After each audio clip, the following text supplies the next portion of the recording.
Salam damai sejahtera di dalam nama Tuhan Yesus Kristus.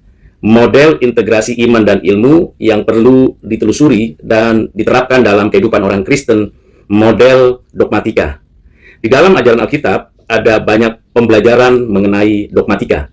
Tentu ini berakar dari penelusuran, penyelidikan, dan perumusan sistematika teologis. Dogmatika yang perlu kita pelajari berkaitan dengan keberadaan Allah, keberadaan Kristus, keberadaan Roh Kudus, keberadaan manusia dan dosanya, keselamatan yang Tuhan anugerahkan, pekerjaan Tuhan melalui gerejanya, dan penantian kedatangan Tuhan kembali atau eskatologi. Dari 7 pemikiran dari Alkitab berkaitan dengan dogmatika orang Kristen, kita bisa membangun model integrasi iman dan ilmu. Misalnya saja berkaitan dengan dogmatika keberadaan Allah.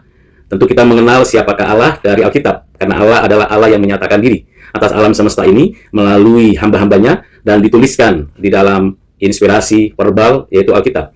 Dan melalui ajaran Alkitab, kita mengenal Allah yang menciptakan langit, bumi, dan segala isinya, menciptakan manusia menurut gambar rupanya, menjaga, menopang, memelihara, dan memerintah alam semesta, dan tentunya menyatakan penebusan bagi orang pilihannya. Dalam pengenalan kita akan Allah yang menyatakan diri melalui firman-Nya, melalui anaknya Tuhan Yesus Kristus, kita menyadari bahwa apa yang kita pelajari dari alam semesta dengan menggunakan akal budi yang secara objektif dan tentu utuh berkaitan dengan penemuan-penemuan kebenaran, prinsip-prinsip hukum alam yang dapat disistematiskan menjadi sebuah ilmu pengetahuan, program studi, baik yang sains, humaniora, sosial, seni, dan bahasa. Dari keseluruhan hasil dari pengamatan, penyelidikan, dan pemikiran manusia ini, terkumpullah sebuah pengetahuan. Dan pengetahuan-pengetahuan itu disistematiskan menjadi program-program studi, sesuai dengan peminatan dan bakat dan talenta dan keperuntukannya.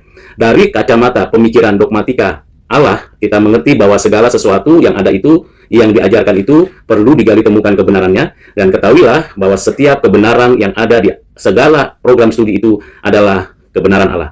Jadi tidak ada satu hal yang netral, kecuali apa yang kita temukan disimpangkan arahnya dan disimpangkan pengertiannya, lalu terjadi amartia, dan itu merusak tatanan disiplin ilmu. Karena itu kembalilah kepada apa yang Tuhan mau, ad fontes, bahwa kebenaran-kebenaran yang Allah internalisasi di alam semesta memberikan kepada kita pengenalan akan Allah yang benar. Melalui prinsip ini, kita belajar bahwa pengenalan akan Allah yang sejati mendorong, menolong, memberikan arah untuk kita terus menggali temukan kebenaran yang ada dan memproduksinya menjadi program studi dan mata kuliah atau mata pelajaran, sehingga itu menghasilkan teknologi dan menghasilkan peradaban yang baik. Kiranya Tuhan menolong saya dan saudara untuk mengintegrasikan iman dan ilmu di dalam pengertian dogmatika ajaran Alkitab. Tuhan Yesus memberkati.